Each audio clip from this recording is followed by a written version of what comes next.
Have you ever felt it? That low-grade thrum of anxiety, maybe. That nagging feeling that despite all our advancements, the world might actually be, well, coming apart at the seams. Oh, definitely. Whether it's the relentless headlines about climate disaster, or the deep divisions in our politics, or even just a sense of unease in our own lives. It often feels like we're caught in this symphony of alarms, right? Each playing a pretty desperate tune. It's more than just a feeling, though, isn't it? It feels like a profound sense of incoherence. Like Oh, the maps we've always used to navigate the world, they just don't seem to reflect the territory anymore. yeah. We're told these are isolated problems, manageable by experts in their silos, but the alarms are now ringing with this kind of terrifying unity. It suggests a flaw not just in one engine room, maybe, but in the fundamental design of the entire ship. And that's exactly what we're tackling today on the Deep Dive. We're diving into Wilbur Bonifay's new, and I have to say, really thought-provoking book. From Crises to Ethos, How the Modern Mind Broke the World, and How We Can Make It Whole Again. It's a big title. It is. And this isn't just another book about, external problems. Bonifay makes a truly radical claim. He says our crises are actually symptoms of a deep spiritual sickness within the modern mind. A fundamental flaw, he calls it, in our civilizational operating system. Right. And Bonifay doesn't just, diagnose the illness. He uses some pretty powerful philosophical tools, drawing particularly from Hegel, which is fascinating in itself, to move beyond simply identifying a broken world towards outlining, well, a blueprint for reconciliation. He's really pushing us to look inward, to question the very grammar of our collective thought, rather than just, patching up the symptoms we see all around us. So our mission today is to extract the core insights, maybe some surprising connections, and help you grasp this complex argument without getting bogged down in, let's say, academic jargon. We're aiming for those aha moments, the ones that connect the dots of our contemporary experience. Yeah. We'll be navigating Bonifay's argument with a keen eye. And to give us a truly rounded understanding, we'll be examining his claims through two distinct yet equally critical lenses. One perspective, you could say, leans more market liberal, often championing individual liberty, innovation, that sort of thing. And the other, we'll also look at it through a lens that's perhaps more aligned with a Marxist perspective, focusing on those systemic, economic, and social structures. How do they play into this? Exactly. So it's going to be a fascinating, probably challenging conversation. It might just make us rethink some fundamental assumptions about how our world works and maybe what freedom really means.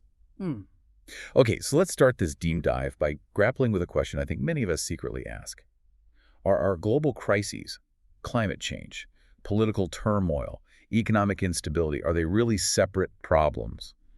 Or are they symptoms of something far more fundamental?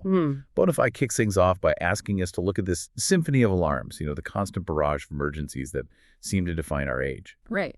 And for a long time, the approach was to treat these as distinct, wasn't it? Climate change for the scientists, economic instability for the bankers, political division for the political scientists. Exactly. That was the neat, ordered world of the analytical mind, believing any challenge could be overcome if you just isolate it and apply the right technical fix. But Bonifay argues, pretty convincingly, I think, that approach is definitively over. We're now painfully aware these aren't separate alarms at all. They're the intertwined, cascading notes of a single, very dissonant chord. So he makes a distinction then. Yes. He presses us to distinguish between a polycrisis and what he calls a metacrisis. A polycrisis, that acknowledges the interconnectedness of symptoms. Economic issues linked to energy, linked to geopolitics, and so on. Right, like seeing multiple leaks in the ship at once. Exactly. It's the recognition that our ship is taking on water through maybe a dozen leaks simultaneously. But this, Bonifay says, doesn't go deep enough. It's still looking at the symptoms, however interconnected they are. So the truly radical insight here, the metacrisis idea, is that our global emergencies aren't just external problems tangled together. They're symptoms of a fundamental flaw within how we think and see the world. Precisely. He's suggesting that our crises aren't at their root external challenges hitting us from the outside. They're external manifestations of a single internal crisis. Wow. It's a fundamental flaw in our civilizational operating system, as you said, in the very way we've learned to think, to value, and to perceive the world over centuries. So this is where Bonifay makes his, deeply uncomfortable claim, isn't it? that the problems out there, ecological degradation, political decay, social fragmentation, even that sense of spiritual emptiness many feel, are merely shadows cast by a crisis in here within the modern spirit itself, a crisis born from a worldview that has become profoundly, maybe even self-destructively one-sided. Exactly. And looking at this, say, through a Marxist lens, this resonates very deeply. The idea that our civilizational operating system is flawed isn't just some abstract philosophical point.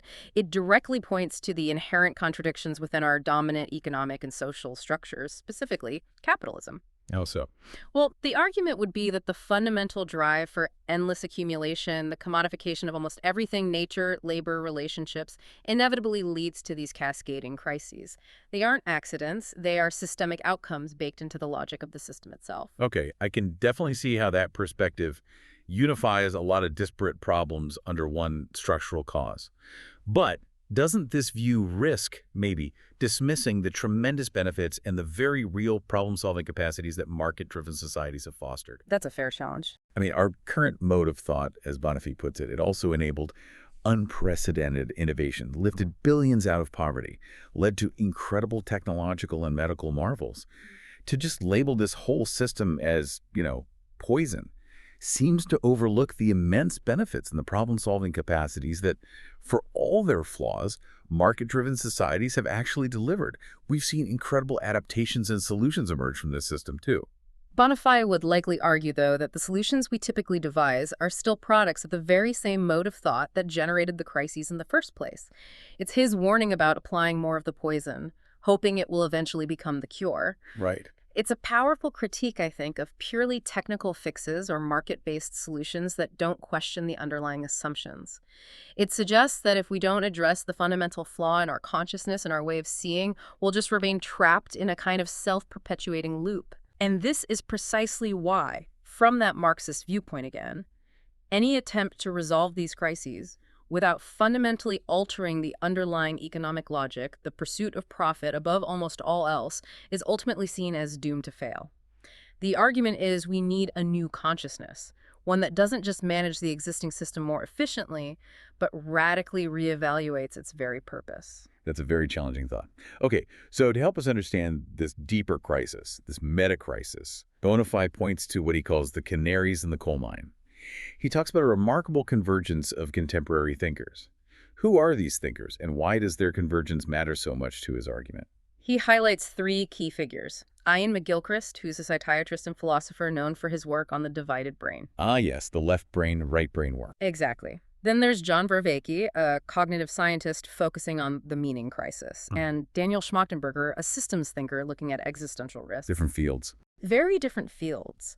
And what's truly striking, as Bonifay observes, is that despite starting from these vastly different disciplines, neuroscience, cognitive science, systems theory, they all seem to arrive at an almost identical diagnosis. Which is? That our external crises, the ones we see in the headlines, are symptoms of a profound internal crisis of the Western spirit, a crisis in how we relate to the world. And McGilchrist's metaphor is central here, the master and the emissary. Yes, McGilchrist's book, The Master and His Emissary, provides a really powerful metaphor. The master, for him, represents the right cerebral hemisphere.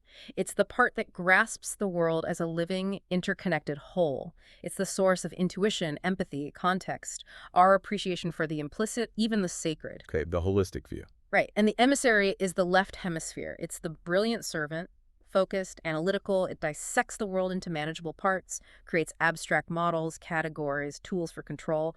It makes the precise, simplified map of the territory. Both necessary, presumably. Absolutely necessary. But the tragedy, as McGilchrist, Vervaeke, and Schmachtenberger all argue, each in their own language, is that this emissary, the analytical servant, has, over time, usurped the master's role. We've become, as Bonifay puts it, pathologically one-sided, trusting only the narrow, analytical view. And the consequences. Well, Vervaeke calls it a meaning crisis, a kind of spiritual starvation amidst material plenty. We have more stuff, more information, but less sense of coherence or purpose. Schmachtenberger sees it in how our incredible technological and economic power unguided by holistic wisdom, becomes a self-generating engine of existential risk.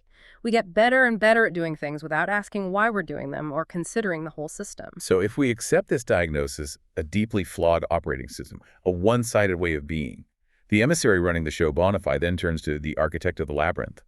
He argues our crises aren't accidents. They're the direct results of our own actions, the predictable consequences of how we've chosen to think and perceive. Yes, he says the modern mind, in its, heroic quest for reason and order and control, has become the architect of its own magnificent, terrifying labyrinth.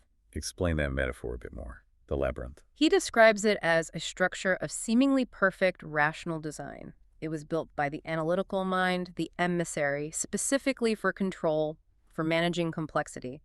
But paradoxically, it's become a prison for those inside. Its walls are constructed from the very intelligence, the very analytical prowess that was meant to set us free. And again, looking through that structural lens. Right. From a Marxist perspective, this idea of the system becoming a self-perpetuating, seemingly autonomous force that traps its creators is a core tenet.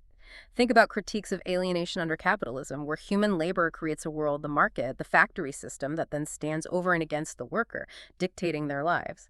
We become cogs in a machine we design, but maybe no longer fully comprehend or control. But there's a crucial glimmer of hope in Bonifay's diagnosis, isn't there? He suggests that if we built this labyrinth, then theoretically we can unmake it and rebuild it. The crisis isn't something being done to us by some external force, but ultimately by us. By our way of thinking. That's the crucial turn. The cure, he argues, isn't an abandonment of reason. It's not a retreat to some idealized, maybe irrational past. Instead, it's a call for a higher, more complete, more self-aware form of reason. A reintegration, really. Which, from that market liberal viewpoint, is vital. It points towards our capacity for human agency, for self-correction, for innovation in our thinking itself, rather than suggesting we're just trapped by deterministic historical or economic forces. It keeps the door open for progress, but a different kind of progress. Yeah. So how exactly did we build this labyrinth? Bonifay digs into this in part 2, the origin of the rift, the genealogy of the understanding. He goes back to those two ways of knowing, diving deeper into the philosophical distinction he makes between understanding, or Verstand in German, and Reason, Vernunft. Yes, the understanding. He paints as the mind acting like a scalpel.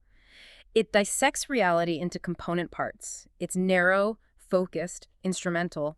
Its job is to isolate phenomena, categorize them, create abstract models, all to provide precise knowledge and, crucially, the power to manipulate and control aspects of the world. Its entire power, Bonifay argues, derives from its inherent logic of separation. Okay, separating things to understand them better? Makes sense. It does, but viewed systemically, say through that Marxist lens again, this logic of separation isn't just an intellectual tool. It becomes the cognitive twin of things like the division of labor in factories or the commodification inherent in capitalism. How so? Because it allows us intellectually to treat human beings as interchangeable units of labor power, or to see nature purely as a collection of isolated resources to be exploited, rather than recognizing their inherent organic interconnectedness. This intellectual separation helps justify and perpetuate economic and social fragmentation. It makes exploitation seem rational, even necessary. That's a strong claim. And the other way of knowing, Reason, Vernunft. Reason, Vernunft, is different. It sees the whole, the context, the living relationships between the parts that understanding isolates. Bonifay draws heavily on Hegel's concept of Begreifen das Denken, which translates roughly as comprehending thought. Comprehending thought. Yeah, it's not about imposing external categories onto the world, but about allowing the world to reveal its own internal logic, grasping things in their living totality, in their development. It's a mode of thinking where the separation between the knower and the known starts to dissolve. Subject and object become, in a sense, one in the act of comprehension. So ideally, these two should work together. Ideally, yes.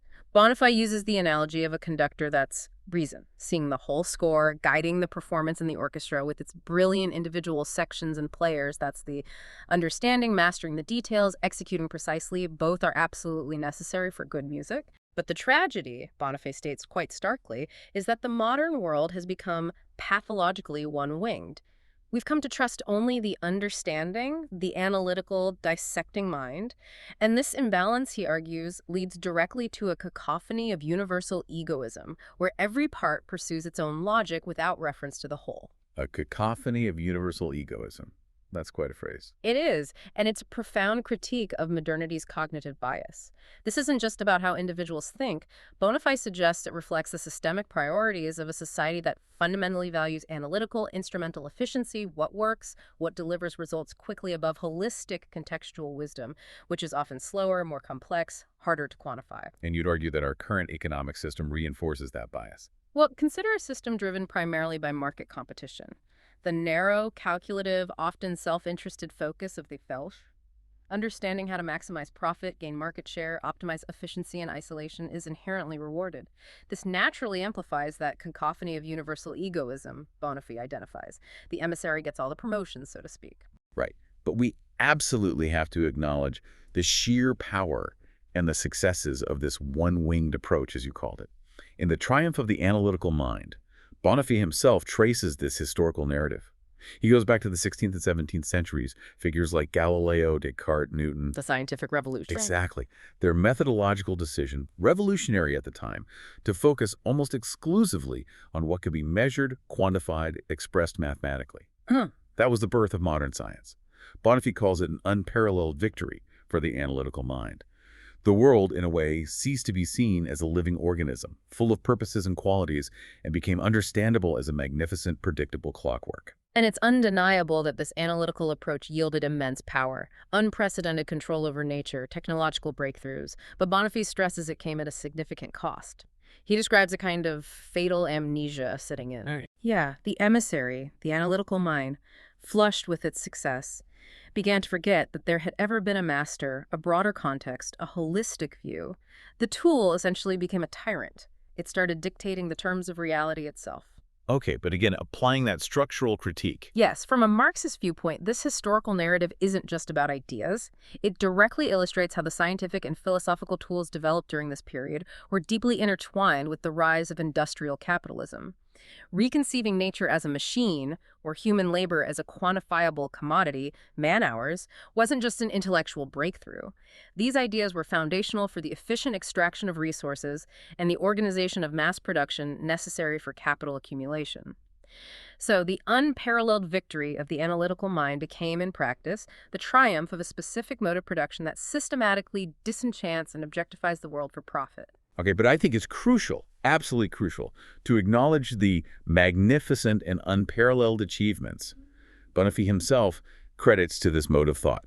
This was the engine of modern medicine, the virtual vanquishing of mass famines in many parts of the world, the creation of unprecedented wealth, and the groundwork for the political freedoms many of us cherish: individual liberty, human rights, democracy. True, the benefits are undeniable. These are profound, undeniable successes that have dramatically improved human flourishing globally, even with all the problems.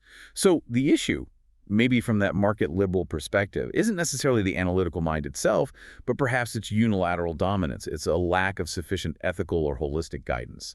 And that seems to be what Bonafide is trying to address: reintegration, not outright rejection. That's a fair reading. And Bonafide then pinpoints a critical error that arises directly from this one-sidedness, the fallacy of misplaced concreteness. He borrows this concept from the philosopher Alfred North Whitehead. Misplaced concreteness. What does that mean? It's essentially mistaking an abstraction, the map, the model, the concept, for the concrete reality it's supposed to represent the territory. It's when we forget that our clean, simple concepts are tools for understanding a messy, complex, living world, and instead start believing the world is as clean, simple, and mechanical as our concepts make it seem. Can you give an example? Sure. Think about looking at a vibrant, ancient forest.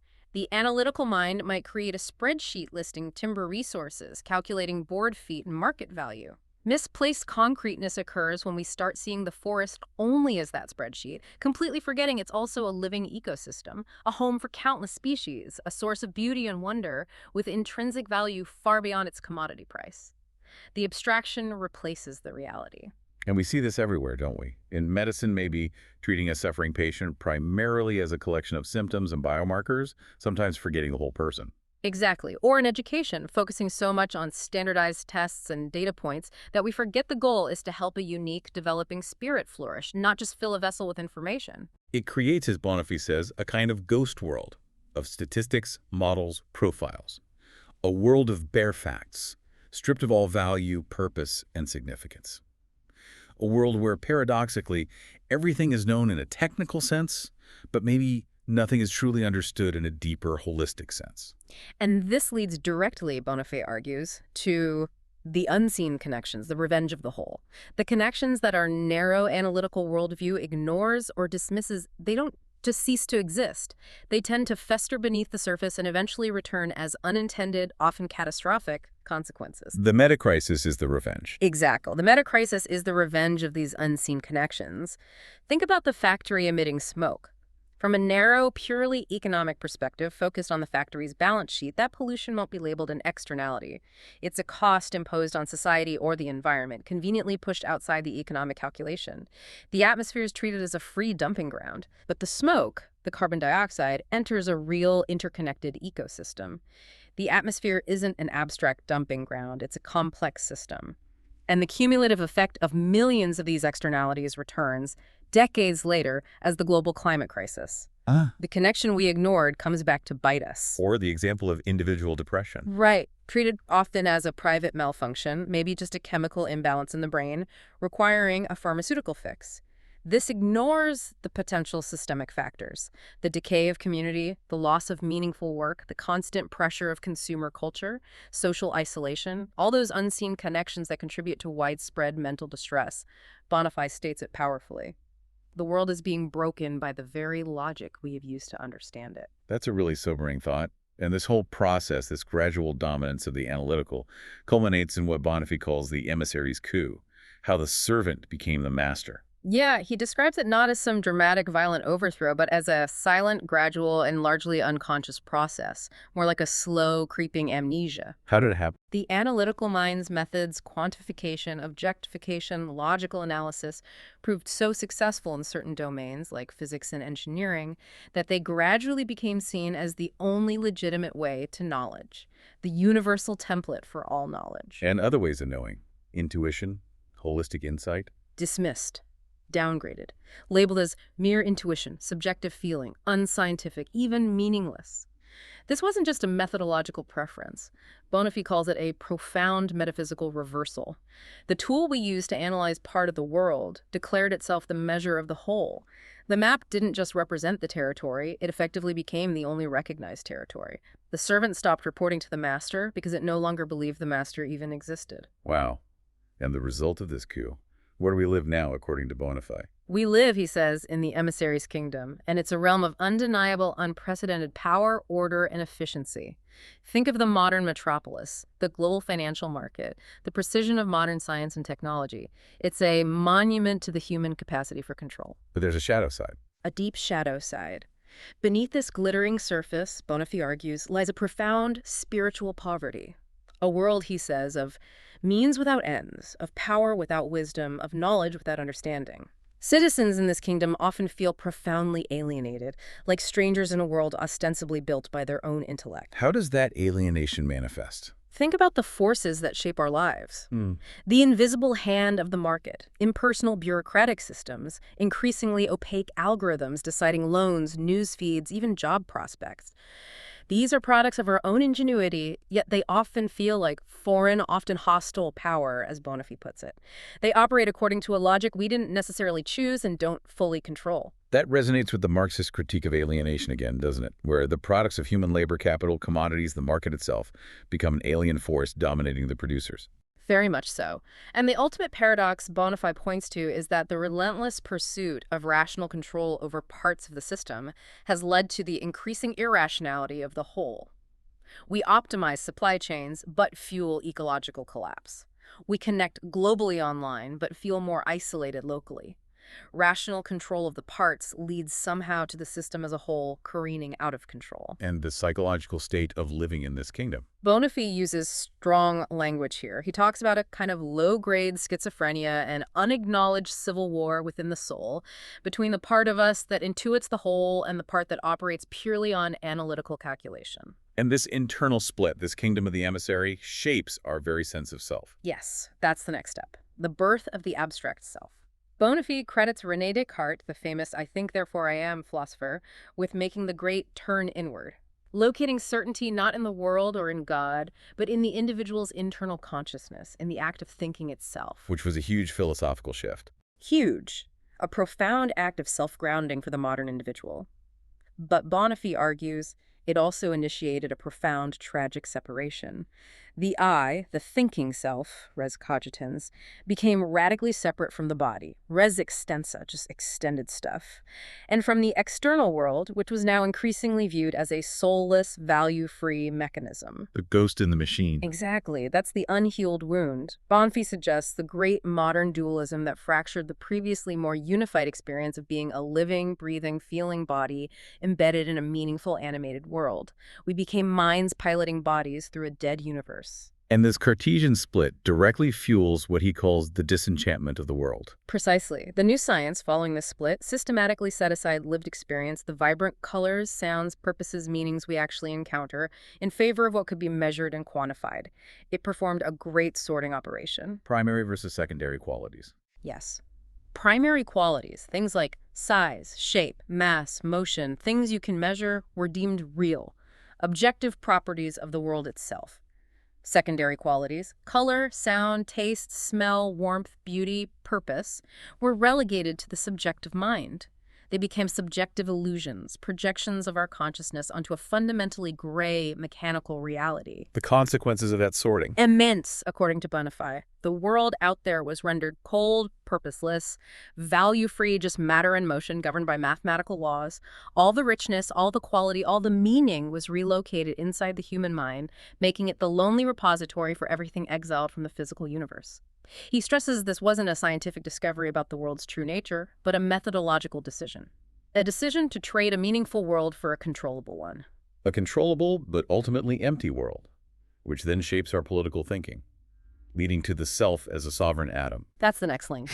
Enlightenment political philosophy think. Hobbes, Locke, the thinkers behind the American and French revolutions, built upon this notion of the separate thinking self. They imagine society not as an organic whole, but as a collection of fundamentally separate, sovereign atoms, individual minds, each endowed with natural rights. And society is formed how? Through a social contract. It becomes an instrumental arrangement, a kind of necessary evil designed primarily for mutual security and the protection of private property. It's not seen as an organic community expressing a shared life, but more like a business deal between pre-existing individuals. Now, from a market liberal viewpoint, this philosophical shift was absolutely fundamental and largely positive. It was a necessary break from feudal hierarchies, from religious dogma controlling every aspect of life. It established principles of human dignity, individual autonomy, and self-determination. These movements profoundly liberated individuals to pursue their own goals, innovate, and contribute to society in ways previously unimaginable. The challenge, perhaps, isn't the core concept of individual liberty established here, but the potential for it to become too extreme, too atomistic, losing the balance with community. But looking at it structurally, this concept of the sovereign atom is also absolutely central to the ideology of liberal capitalism. It creates the image of the atomized individual, presenting society as merely a collection of self-interested entities competing in the marketplace, rather than an organic, interdependent whole. This philosophical shift from this perspective wasn't just about abstract rights, it was crucial for the development of capitalism. It legitimizes relentless competition and can make collective action needed to address systemic injustices or shared problems seem unnatural or difficult. It paves the way for that hollow freedom of a homeless self that Bonifay describes, perhaps as an inherent outcome of the system. A homeless self. Yeah, a self defined by its separation, lacking deep roots in community or place, leading directly into the anxiety of the abstract self. Bonifay argues this creates a deeper, almost ontological anxiety, the burden of absolute self-creation in what now appears to be a meaningless universe. If there's no pre-given order, no objective values, no larger story we're part of, then every choice becomes an act of potentially terrifying, ungrounded responsibility. And this connects directly to the meaning crisis. Directly. It's the living reality of that collapse Verbicki talks about. A collapse of coherence. The world doesn't make sense. Purpose. What am I for? Significance. Do I matter? And belonging. Where do I fit? It leaves us with that constant nagging question, is this really it? The unbearable lightness of being, Milan Kundera wrote about. That's a powerful depiction of the psychological cost of our modern condition. And this anxious, homeless, abstract self then proceeds to reshape the world in its own image. through reification. Yes, in The World as a Machine, Bonafé argues this abstract self inevitably starts to treat the world, society, and even other humans as objects, as machines, as resources to be managed and controlled. This process is called reification, treating something fluid, living, or abstract as if it were a concrete thing or mechanism. First, nature as a resource. Right. The living forest becomes just an inventory of timber. A flowing river becomes potential megawatts of hydroelectric power. Its value is defined purely by its utility for human projects, particularly economic ones. Its intrinsic worth, its own way of being, is ignored. The Industrial Revolution, Bonafé suggests, was the apotheosis of this instrumental view of nature. Now again, playing devil's advocate from a market liberal angle. While the risk of harmful reductionism is certainly present and needs managing, the classification of elements of nature as natural resources also reflects an essential human capability, doesn't it? The ability to identify, understand, harness, and efficiently utilize parts of the natural world to create value, alleviate scarcity, improve living standards. This process fueled the innovation and economic growth that built the modern world, allowing for advancements like modern agriculture, energy systems, medicine things that have supported billions of people. The problem might not be the mechanism of identifying resources for use, but perhaps the application of that mechanism without sufficient ethical foresight or long-term ecological consideration. It's about responsible stewardship, perhaps, not abandoning utilization altogether. But for Bonafé, and certainly from a Marxist critique, this systematic reduction of nature to an exploitable resource, valued only for its utility in the process of capital accumulation, isn't just a potential risk, it's a core driver of the ecological crisis. It's not just a philosophical error, it's the material outcome of an economic system that must constantly expand and extract value from both labor and nature to survive. And he extends this reification to society itself. Yes, society as a mechanism. The organic complexity of human community, with its traditions, unspoken understandings, and intricate relationships, gets reconceived as a predictable, manageable machine. This happens primarily through two major forces: the market and bureaucracy. How does the market reify society? Through promoting impersonal transactions, the commodification of social relations, think paying for childcare versus community support, and reducing diverse values to a single metric. Democracy. The state becomes primarily an administrative apparatus, managing populations through rules, regulations, data collection. The citizen risks becoming merely a data point in a system, their unique qualities flattened into categories. Bonafé highlights how these forces dissolved many older, thicker bonds of community, replacing them with thinner, formal, often contractual structures. And the Marxist analysis sees this as the very essence of capitalist societal organization. Community relations become subsumed by the logic of exchange value. Human interactions are increasingly mediated by economic calculation or bureaucratic procedure, rather than embedded in communal bonds or shared traditions. It alienates people from each other and from collective purpose. And finally, the reification turns on ourselves, the human as a machine. That's the final step. The body becomes a biological mechanism to be optimized, fixed, enhanced.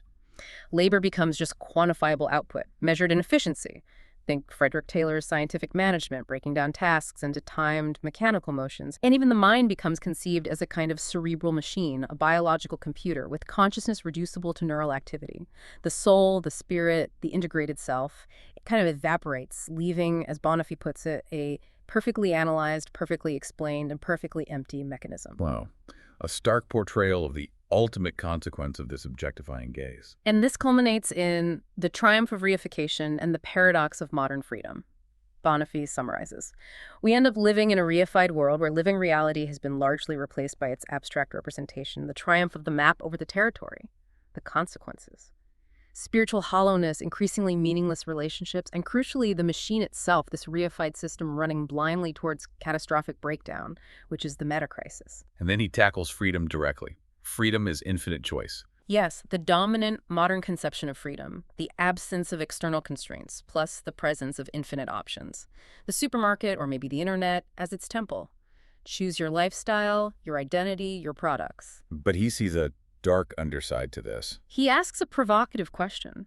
What if the relentless multiplication of choices does not lead to a corresponding expansion of freedom, but to a new and more subtle form of paralysis, anxiety, and bondage? That's interesting, because from that market liberal perspective, consumer choice, even if sometimes leading to, say, overconsumption or maybe trivial satisfactions, is fundamentally seen as an expression of individual liberty and self-determination. The ability to choose from a vast array of goods, services, even lifestyles, reflects a society's productive capacity and, importantly, the individual's right to pursue their own preferences, even if others deem those preferences misguided. Blaming the system entirely for individual choices might overlook the crucial element of personal responsibility, the capacity for individuals to critically navigate these choices. A well-functioning market offers dynamism. It allows individuals to signal their desires, drive innovation. The challenge from this view isn't to eliminate choice, but perhaps to cultivate a wiser, more discerning consumer, which still places agency firmly with the individual. Bonafide, however, pushes back with what he calls the dialectic of desire. He argues that a will conceived as pure, empty freedom, without any internal compass or connection to objective values, becomes paradoxically unfree. It becomes a passive vessel, easily dictated to by external stimuli, advertising, social trends, or tossed about by internal impulses and addictions. So the market isn't just a neutral menu of choices. Not in this view. It becomes a sophisticated apparatus of seduction, specifically designed to create new needs, to manufacture desire, to keep the wheels of consumption turning. And here, obviously, the Marxist critique comes in very strongly. Consumer capitalism and its manufactured desires are seen precisely as a form of bondage, cleverly disguised as freedom. The endless pursuit of the next new thing, driven by advertising and the relentless need for capital to expand, traps individuals in a cycle of consumption that serves the system but isn't genuinely liberating. It's an economic system that arguably thrives on generating perpetual dissatisfaction. Leading back to that unbearable lightness of being. Exactly, a crisis of identity. Who am I beyond my choices? Relationships. Are they just contracts or consumer goods? And purpose. What's the point of it all? The self feels like it's floating in a gravity-free void, overwhelmed by choice but lagging direction. This is where Bonafide lands on the question we forgot to ask. We become obsessed with the question, how can the individual be freed from external constraints to achieve whatever it desires? But we forgot to ask. We forgot to ask the deeper, more fundamental question. What is a desire worthy of a free being? What should we want? What constitutes a truly flourishing human life? And without asking that, the genealogy of the rift is complete. Our greatest achievement, subjective freedom, the power of the individual will, becomes, paradoxically, the source of our deepest unfreedom, trapped in the labyrinth of its own making. Okay, so if that is Bonafide's profound and frankly quite devastating diagnosis of our broken world, built by the emissary mind, what's the cure? Part 3 of the book, From Crises to Ethos, the Blueprint for Reconciliation, tackles this head-on. And importantly, he starts by rejecting what he sees as false solutions beyond nostalgia and utopia. Right.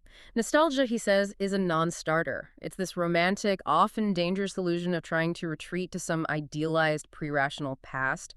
But you can't unscramble the egg. You can't undo subjective freedom once it's been achieved. It's impossible and probably undesirable. And utopia. Utopia, in this context, he sees as the emissary's solution pushed to its extreme. More analysis, more data, more optimization, more control, leading ultimately to a kind of perfect cage. A perfectly managed world where the messy, unpredictable, striving human spirit is effectively engineered out of existence for the sake of stability and efficiency. And I have to say, from a market liberal perspective, I strongly agree with Bonafide's rejection of both of those. The idea of retreating to a pre-rational past that sounds like an anti-progress, often authoritarian fantasy that would stifle innovation, crush individual liberty, and likely lead to stagnation or worse. Similarly, the utopian solution, whether it's driven by big data or some central planning committee aiming for a perfect cage, that inevitably implies a massive loss of individual agency, the suppression of dissent, and the imposition of a singular top-down vision. That's completely antithetical to the principles of a free and open society. So what is the true path, according to Bonafide? Synthesis. He uses the Hegelian term Aufhebung. Aufhebung, that notoriously tricky German word. Right. It means simultaneously to negate or overcome, to preserve or lift up, and to transcend onto a higher level. So the goal isn't to destroy the emissary's analytical mind or its achievements, but to negate its one-sided dominance, preserve its genuine power and insights, and integrate it into a higher, more complex, more holistic whole, guided now by the wisdom of the master, by reason. It's about building a world that uses the emissary's power but directs it with the master's insight. And this synthesized state, this reconciled form of life, is what he calls ethos, drawing again on Hegel's concept of Sittlichkeit. Sittlichkeit. Break that down. What is ethos or Sittlichkeit? It's essentially a vision of a new, reconciled form of life, a social world where the apparent contradictions that plague modernity, individual versus community, freedom versus order, reason versus nature, rights versus responsibilities, are no longer seen as being at war, but are integrated. He redefines ethical life beyond just subjective personal morality, do I feel this is right, or purely objective external law. What does the rule book say? It's an Aufhebung of that split, too. Exactly. It's an integration, an Aufhebung of that false dichotomy. In a state of Sittlichkeit, the laws and customs of society aren't experienced as alien impositions restricting my freedom.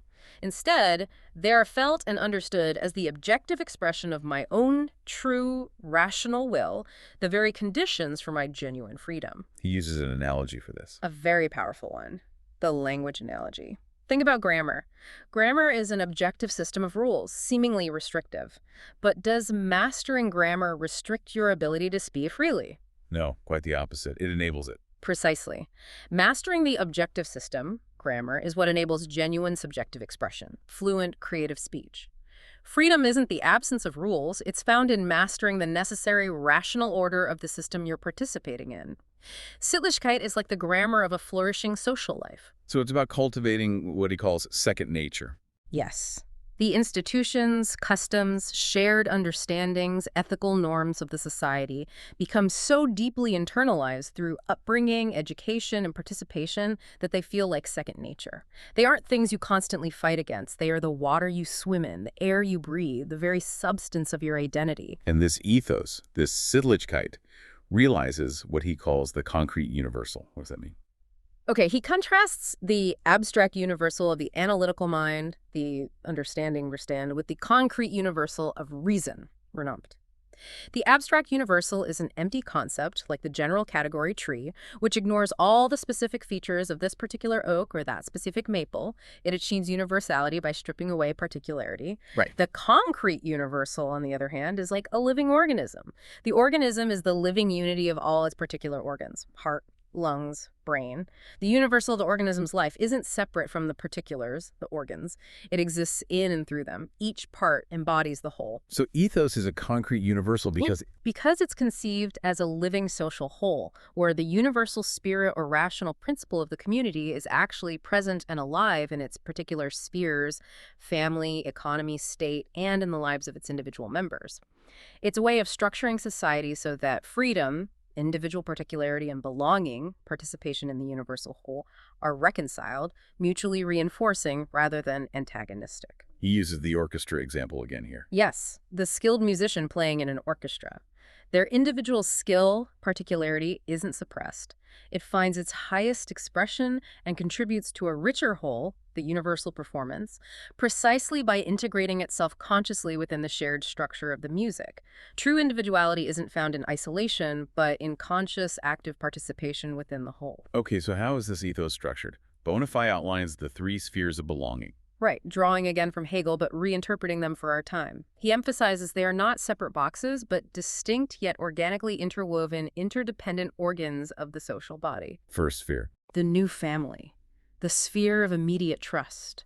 This is the foundational sphere, the realm of love, unconditional recognition, where we first learn empathy, loyalty, and gain our basic psychological security. It's the warm, beating heart of the Sittlich organism. But not just the traditional nuclear family. No, he sees the archetype here, the immediate circle of trust and care, but suggests it can and must take new forms in our complex world.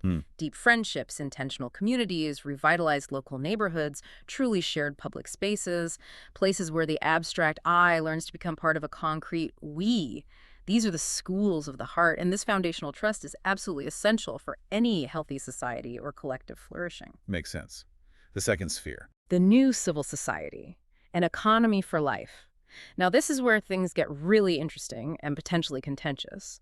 Bonifay first critiques the current form of civil society, especially its economic aspect.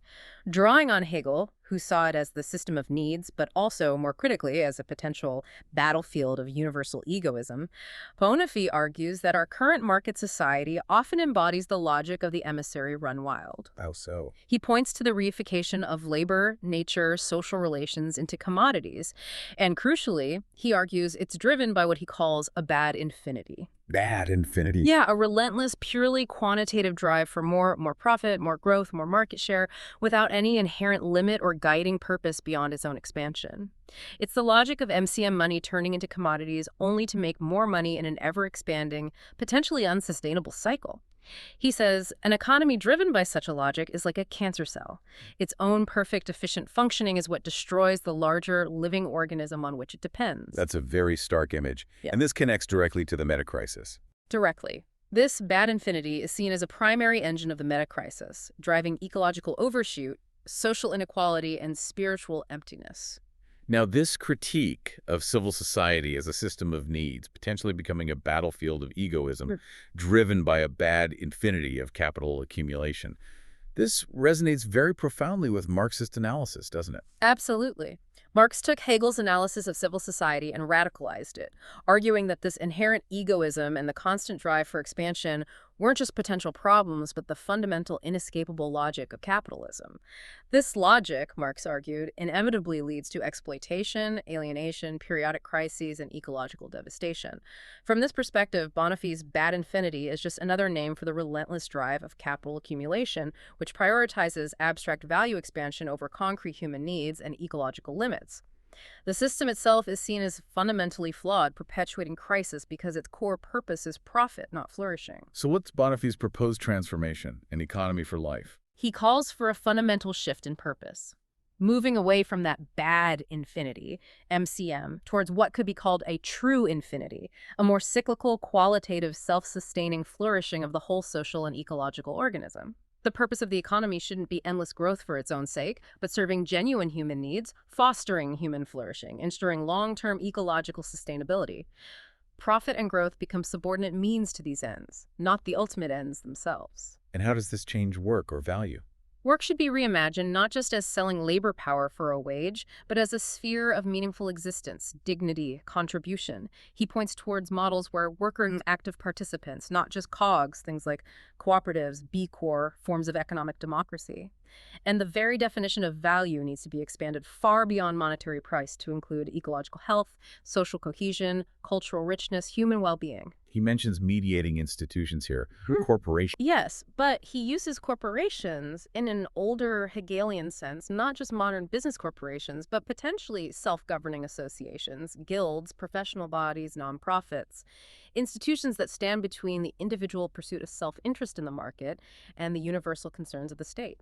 Their role is to cultivate ethical standards, shared knowledge, and a sense of collective responsibility within specific sectors, bridging individual interest and the common good. Okay, I can recognize the validity of the critiques directed at unchecked market dynamics and the potential dangers of a bad infinity if profit and growth become entirely untethered from human values or ecological limits. That's a real concern. However, from a market liberal perspective, we also have to value the incredible dynamism, the innovation, the sheer productive capacity that a robust civil society, including its market economy, unleashes. These forces are crucial for progress, for generating the wealth and solutions needed to tackle big problems. So the market isn't inherently bad. Not necessarily. The argument would be that the market, when properly regulated, guided by strong ethical frameworks, and embedded within robust institutions, can be a powerful force for good. It can allocate resources efficiently, respond to needs, and drive innovation. Bonafé's idea of these mediating corporations, or perhaps a strong universal class like ethical professionals, civil servants, acting as bulwarks against purely self-interested capture, is actually quite promising from this view. It suggests that with strong, ethically minded institutions, the market can be guided to serve the citizen and the common good, rather than simply becoming a runaway train of capital accumulation. It's about making the market smarter, more accountable, embedding it within the ethos, not necessarily dismantling it wholesale. A crucial debate there about the nature and reformability of the system. And the third sphere. The new state, the conscious mind of the whole. This is the culmination. Bonafé rejects the minimal night watchman state of classical liberalism. In the ethos, the state is conceived as the self-conscious mind of the community, the institution responsible for articulating and safeguarding the universal rational identity and interests of the whole society. And this extends globally? Necessarily, he argues. Given global phenomena like climate change, pandemics, global capital flows, some form of global governance becomes essential. Not a monolithic, homogenizing world government, he cautions, but a framework capable of coordinating action on shared challenges while respecting diversity. It needs to be strong enough to regulate global markets and address global threats. What are its key functions? Guardian of the universal interest against purely particular or corporate interests. Mediator of conflicts between different spheres or groups. The source of true law, rect, which embodies the rational will of the community. And ultimately, the source of our identity as citizens, including potentially global citizens bound by shared rational principles. Bonifay argues that without a state embodying this universal reason, the community will always be threatened by the fragmenting forces of the market, and the market, unchecked, will always threaten to destroy the ecological and social commons. The state provides the rational container and direction. Now, the idea of a global framework to tackle genuinely global challenges like climate change is, of course, becoming increasingly necessary and obvious. Nobody disputes that coordination is needed. But I have to express some caution from the liberal perspective about the potential concentration of power inherent in Bonifay's description of the state as the conscious mind of the whole, or the articulator of a universal rational identity. The risk of overreach. Exactly. History is littered with examples of states claiming to embody universal reason while actually imposing tyranny. Such a powerful, centralized entity, even with the best intentions, could easily stifle individual liberty, suppress dissent, override local or national self-determination. Robust checks and balances, decentralized power where possible, competition among different political systems, and ironclad protections for individual rights seem absolutely essential to prevent such a state, even one aiming for a rational principle, from becoming overbearing. While a global framework might be needed, the specifics of its structure, its accountability, and the safeguards against its potential misuse would be absolutely paramount to ensure it remains a servant of diverse peoples rather than becoming a new form of global bureaucracy or worse. That tension between universal needs and individual local autonomy is definitely a core challenge in realizing such a vision, which brings us to the organic interplay between these three spheres: family, civil society, state. How do they relate? Bonifay emphasizes it's not a hierarchy, but a circular dialectical dance. Each sphere is both a foundation for and a product of the others. The family, immediate trust, provides the ethical bedrock and emotional security needed for individuals to participate in the other spheres. Civil society, the economy, associations, provides the material means, allows for the development of individual talents and interests, and creates social dynamism. And the state, conscious mind, provides the overall rational direction, the framework of justice, and protects the universal interest. Uses another analogy. Like the heart family, the muscles and digestive system, civil society, and the brain state of the civilized organism. A weakness or corruption in one sphere inevitably leads to sickness in the whole body. But it's not just a blind organism. Right. Crucially, no. Bonifay makes a vital distinction. Unlike the organs in a biological body, the organs of the ethos, the citizens, the families, the corporations, the associations, are themselves free, self-conscious beings. They have the capacity and the right to reflect, to criticize, even to say no to the demands of the whole if those demands seem irrational or unjust. This isn't about silent, automatic functioning. It necessitates ongoing dialogue, debate, even conscious struggle to maintain the health and rationality of the whole. This sounds like a challenge to previous models of social change, maybe like the long march through the institutions. Yes, Bonifay critiques the simplistic notions of just taking over institutions. He points out two common failures. One is corruption, where the subjective revolutionary will gets absorbed and neutralized by the objective machinery of power. Revolutionaries become administrators defending the status quo. The other is abstract moralism, where individuals retreat into the purity of their own conscience, judging the world harshly but remaining powerless to change its concrete structures. So what's the alternative? How does change happen? Through Bildung, which means formation or education in a very deep sense. It's a twofold process. First, the Bildung of the subjective spirit. Individuals undertaking the labor of the concept, striving to understand the rational principles embedded or lacking in their institutions, elevating their personal goodwill into genuine philosophical insight into the whole. And the second part? The self-education, the Bildung of the objective spirit itself. Institutions learning from crises, adapting, evolving new forms in response to internal contradictions and external challenges. Institutions themselves must be seen as living, learning organisms. Reconciliation, the emergence of the Sittlich individual living within self-aware institutions, isn't a quick march through institutions, but a difficult, collaborative, ongoing process of thinking through them together. This transformed understanding of institutions and our role within them leads to the concrete individual, freedom as insight. How does this individual differ from the abstract self? Bonafé argues we must move beyond the abstract self, that Enlightenment illusion of the sovereign atom, the pre-social individual who exists before or outside relationships. True concrete individuality, he says, is only found in and through conscious, active participation within the life of the whole. Our identity isn't something we invent in a vacuum. It's constituted through our relationships, our commitments, our roles as a daughter, a friend, a craftsman, a citizen. These aren't limitations on our true self, they are the very substance of it. And this concrete individual manages to reconcile those two conflicting souls within the modern person, the bourgeois and citoyen. Exactly. The bourgeois is the private person, operating in civil society, pursuing their particular interests, developing their unique talents, managing their private life. The citoyen is the public citizen concerned with the common good, participating in the life of the state, willing the universal. And modern life often forces these into conflict. Yes, creating that schizophrenia Bonafé mentioned, the perceived, often real antagonism between private interest and public duty. Do I act for myself or for the community? But in an ethos, the concrete individual transcends this split. They come to see their life as a unity of these moments. Their private activity as a bourgeois, working, creating, raising a family, is understood as being possible only because of the public framework provided by their life as a citoyen. The laws, the infrastructure, the shared culture. And their contribution as a citoyen is enriched by their concrete experiences as a bourgeois. It's not abstract duty versus selfish desire, but a concrete understanding of how the particular and universal depend on each other. And this leads to a different understanding of freedom. Freedom as realized reason. Yes, it moves beyond freedom from constraint or freedom as infinite choice. True freedom, in this Hegelian sense, is aligning your subjective will with objective rationality. It's understanding the necessary rational laws that govern reality, whether natural, social, or ethical, and consciously choosing to act in accordance with them. It culminates in that famous, often misunderstood dictum: freedom is the insight into necessity. Can you unpack that? Insight into necessity sounds restrictive. Think of the master musician again. Is she free when she ignores the laws of harmony and just bangs on the piano randomly? Or is she truly free when she has mastered those necessary laws so thoroughly that she can use them effortlessly to create beautiful, expressive music? Freedom isn't chaos, it's mastery within a necessary structure.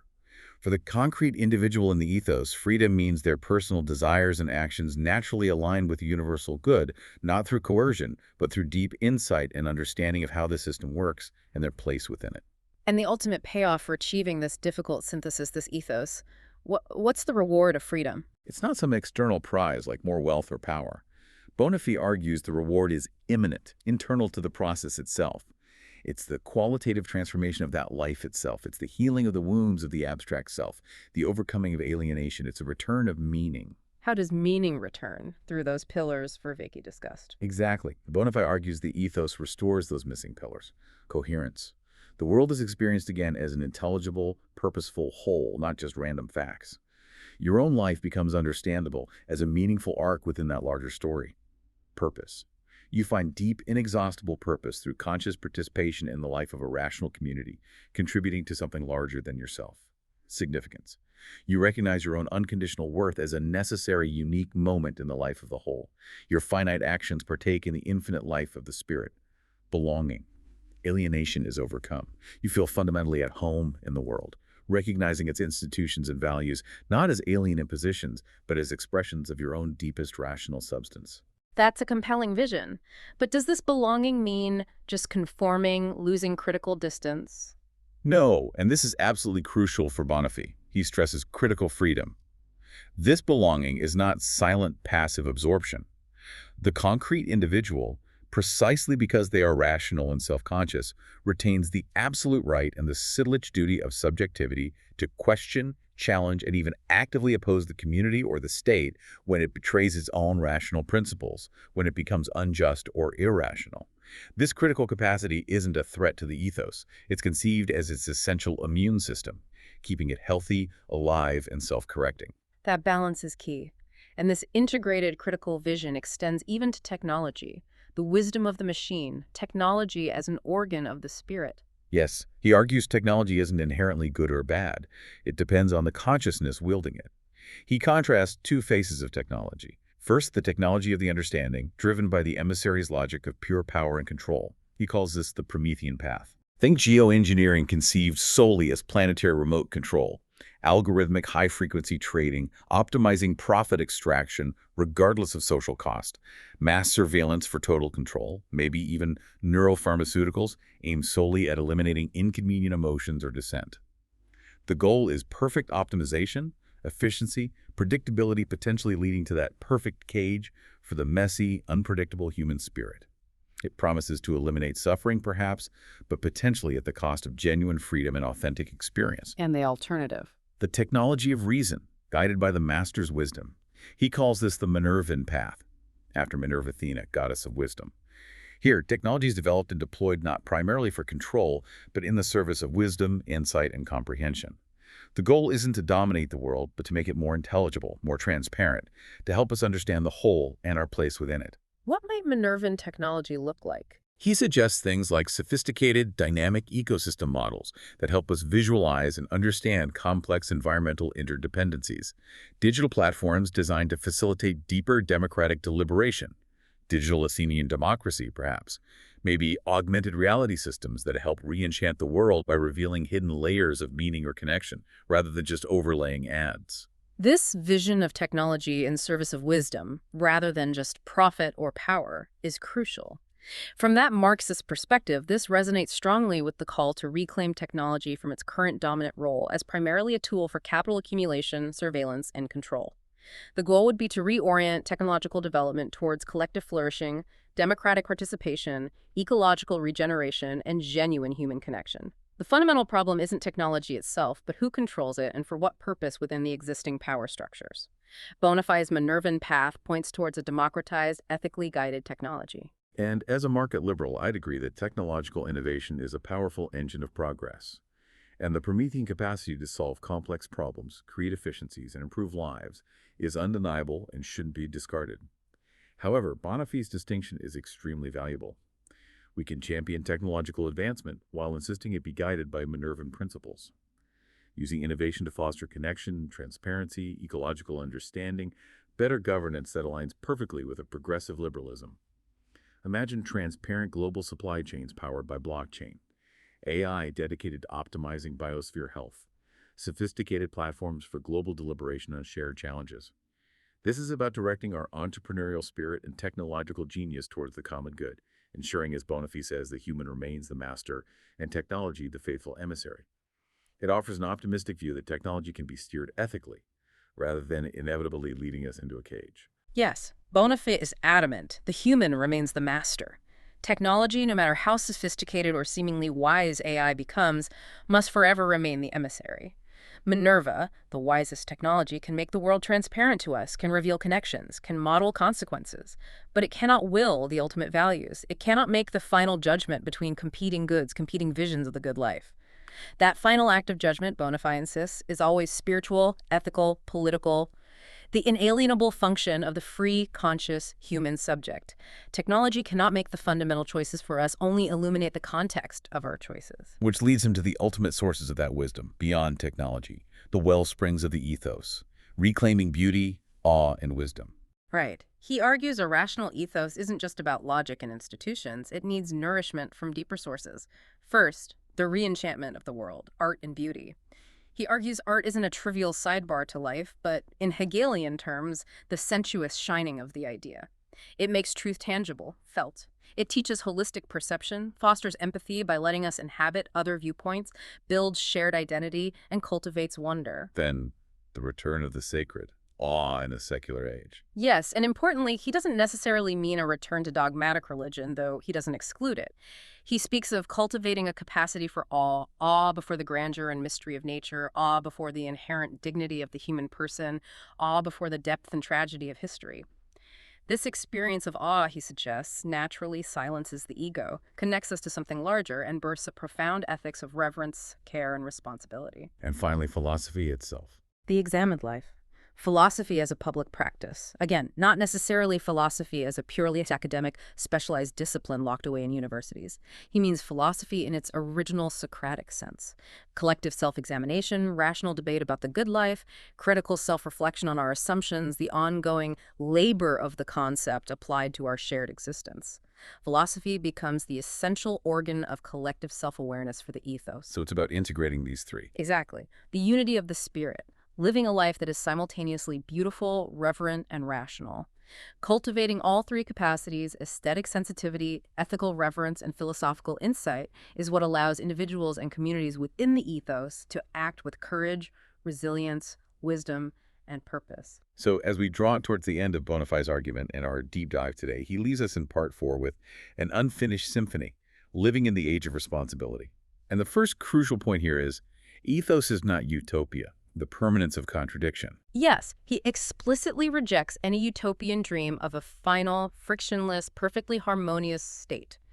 Ethos, if achieved, wouldn't be the end of history or the elimination of problems. It would be, he says, the beginning of a new, more conscious, and more difficult stage of history. Why more difficult? Because, drawing on Hegel again, the very essence of spirit is struggle. Not placid rest, but activity, negativity, the constant process of encountering and overcoming opposition. A world without tension, without contradiction, without problems to solve would be a dead world, not a living one. So the function of ethos isn't to eliminate struggle. No, its function is to provide the silage container, the shared ethical and institutional framework within which struggles and contradictions can be confronted and mediated productively, consciously, rather than destructively or unconsciously. It aims to transform the blind, often catastrophic collision of opposing forces into a conscious, rational dialectic. This resonates perhaps with the Marxist understanding of historical progress through struggle and contradiction, but Bonifay seeks to sublimate this into a conscious, collective learning process within rational institutions, rather than necessarily seeing it as inevitably leading to violent revolution. That requires a more mature vision, then. Yes, embracing a kind of tragic vision of the human condition, recognizing that problems, tensions, and suffering are inherent parts of life, but developing the collective wisdom and institutional capacity to live with them, learn from them, and navigate them more intelligently. This leads to the idea of the conscious struggle. Right. Bonifay envisions an awakening from dream humanity, moving from being tossed about by blind historical forces, where progress happens through what Hegel called the cunning of reason operating through the slaughter bench of history. Grim image. Very. Moving from that towards a state where history becomes self-aware, where struggle is no longer blind and catastrophic, but conscious, explicit, creative. How does this happen practically? Through institutions. Yes, through institutional transformation. He imagines Parliament becoming less about partisan warfare and more a genuine workshop for mediating diverse interests towards the common good. The legal system constantly refining justice, the public sphere becoming a vibrant shared space for the labor of the concept, where society collectively thinks through its problems. And the hoped-for outcome. Positive sum collective learning. Crises are no longer seen just as disasters, but as opportunities, as motors of progress and self-understanding. Humanity potentially becomes the conscious subject of its own destiny, rather than its unwitting object. But, and this is critical, Bonifay emphasizes the open horizon. It's not predetermined. Meaning? Just because this ethos represents a higher stage of rationality, that doesn't make its arrival historically inevitable. There's no guarantee. The realization of ethos isn't something we can just wait for. It remains a task to be actively undertaken. It depends on human choice, effort, and courage. Which brings us to the final meaning of freedom in the book. Yes. Freedom ultimately isn't passive enjoyment of rights or infinite choice. It's the capacity for active creation, for bringing the rational into reality through free deed, informed by insight, driven by courage. And so he issues a final call to philosophical life. Not just for professional philosophers, but for everyone. A call for each person in their own sphere of life, however large or small, to become a philosopher in this practical, engaged sense. By practicing thinking the whole, always trying to see the bigger picture, the connections, by practicing reflecting on one's own position, understanding how your own assumptions, values, and actions fit into that whole, and by practicing consciously participating in the unfinished symphony, contributing your own note, your own effort, to the collective project of building a more rational, meaningful, and sustainable world. It's the ultimate synthesis, isn't it? Moving from being just a listener or even a player caught in the cacophony, to becoming a conscious composer of a new, hopefully more beautiful melody. Exactly. And as Bonafide concludes, leaving the final step beyond theory. The rest is not a matter of theory. It is a matter of will. And there you have it. That was our deep dive into Wilbur Bonafide's really quite ambitious book, From Crises to Ethos, How the Modern Mind Broke the World and How We Can Make It Whole Again. Quite a journey. It really was.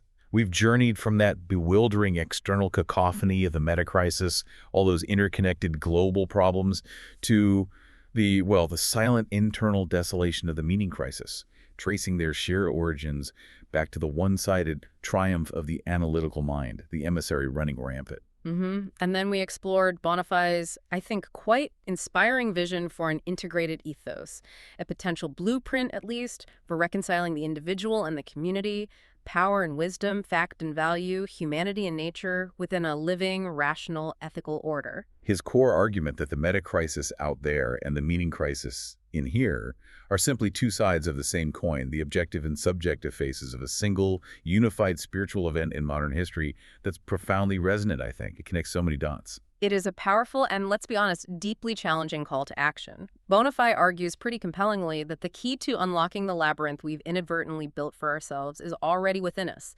It's the potential for a higher, more complete, more integrated form of reason, the reunion of the master and the emissary. But, as he stresses, this transformation isn't automatic. It won't just happen. It requires a conscious effort, a profound act of collective and individual will, a commitment to what he calls that philosophical life. Right. So perhaps we can leave you, our listeners, with this challenging question Bonafide implicitly asks. If true freedom, as he defines it, means aligning our will with a deeper, rational necessity, understanding how things really connect and acting accordingly, then what unworthy desires, what ingrained habits of thought or consumption might we, individually and collectively, need to let go of to truly be free in this deeper sense? And what kind of personal and collective courage might be required to actually embark on this demanding philosophical life that Bonafide describes? He suggests the blueprint, the key to the labyrinth, is there, within reach. The real question, it seems, is whether we have the will to pick it up and use it.